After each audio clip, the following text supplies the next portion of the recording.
غزل programme کے مہمان خصوصی کے طور پر درگاہ کا دورہ کیا تھا۔ ہندو عقیدت مندوں نے اپنی مایوسی کا اظہار کرتے ہوئے اداکار سے مطالبہ کیا کہ فوری طور پر اپنے آپ کو دیکشا سے الگ کریں اور تمام ایپا کی عقیدت مندوں اور پوری ہندو برادری سے معافی مانگے۔ اداکار کا دفاع کرتے ہوئے ان کی اہلیہ اپاسنا کونڈیلا نے درگاہ میں اداکار کی تصویر سوشل میڈیا پلیٹ فارم پر پوسٹ کی۔ انہوں نے لکھا، عقیدے ہمیں متحد کرتے ہیں، کبھی تقسیم نہیں کرتے۔ ہندوستانیوں کے طور پر ہم تمام مذاہب کا احترام کرتے ہیں، ہماری طاقت اتحاد میں ہے۔ رام چرن اپنے مذہب کی پیروی کرتے ہوئے دوسرے مذاہب کا احترام کرتے ہیں۔ اڈانی گروپ کے چیئرمین اور صنعت کار گوتم اڈانی پر نیو یارک کی ایک عدالت میں رشوت ستانی اور دھوکہ دہی کا الزام عائد کیا گیا۔ اس کے ساتھ ہی اڈانی کے خلاف گرفتاری کا وارنٹ بھی جاری کیا گیا۔ اب کانگریس نے اس پورے معاملے کو لے کر پی ایم مودی کو گھیر لیا ہے۔ کانگریس نے سوشل میڈیا پلیٹ فارم پر پوسٹ کیا۔ کانگریس نے لکھا کہ جب اس معاملے کی تحقیقات شروع ہوئی تو تحقیقات کو روکنے کی بھی سازش رچی گئی۔ اب امریکہ میں اڈانی کے خلاف گرفتاری کا وارنٹ جاری کیا گیا۔ پارٹی کا کہنا ہے کہ عجیب بات ہے، کانگریس مسلسل اڈانی اور سے جڑے گھوٹالوں کی تحقیقات کی بات کر رہی ہے، لیکن نریندر مودی اپنی پوری طاقت سے اڈانی کو بچانے کی کوشش کر رہے ہیں۔ کانگریس نے مزید لکھا کہ وجہ صاف ہے، اگر اڈانی کی تحقیقات کی جائیں تو ہر لنک نریندر مودی سے جڑی ہوئی ہوگی۔ بلا شبہ مہاراشٹر اسمبلی انتخابات کے نتائج 23 نومبر کو آئیں گے، لیکن ریاست میں سیاسی ہلچل پہلے ہی تیز ہو چکی ہے۔ تمام ایگزٹ پولز میں بی جے پی کی قیادت والی مایوتی اتحاد کو اکثریتی اعداد و شمار دیے گئے۔ اس سب کے درمیان بی جے پی کے senior leader deputy C M Devendra Fadnavis نے RSS کے سربراہ موہن بھاگوت سے ملاقات کی۔ اس ملاقات سے کئی سیاسی معنی نکالے جا رہے ہیں۔ دراصل بی جے پی ریاست میں زیادہ ووٹنگ سے پرجوش ہے۔ خود فڈنویس نے بدھ 20 نومبر کو کہا تھا کہ ووٹنگ میں اضافے سے صرف انہیں ہی فائدہ ہوگا۔ بی جے پی اور مایوتی کو دوبارہ عوام کا آشیرواد ملے گا۔ آپ کو بتا دیں کہ اس بار مہاراشٹر میں ووٹنگ کا فیصد 65% سے زیادہ رہا۔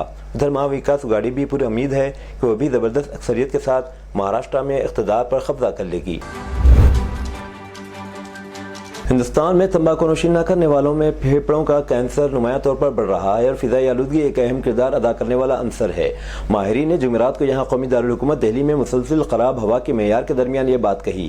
8 دنوں کی شدید فضائی آلودگی کے بعد جمعرات کو دہلی میں ہوا کے معیار میں قدرے بہتری دیکھنے میں آئی۔ صبح 7 بجے مجموعی طور پر ایئر کوالٹی انڈیکس 379 رہا۔ قبل ازیں یہ ہوائی معیار ایئر کوالٹی انڈیکس جس نے شہر کو انتہائی خراب زمرے میں رکھا تھا۔ بہار میں سیتامڑھی ضلع کے ریگا تھانہ علاقے میں مجرموں نے کچور پنچایت کے مکھیا کو گولی مار کر ہلاک کر دیا۔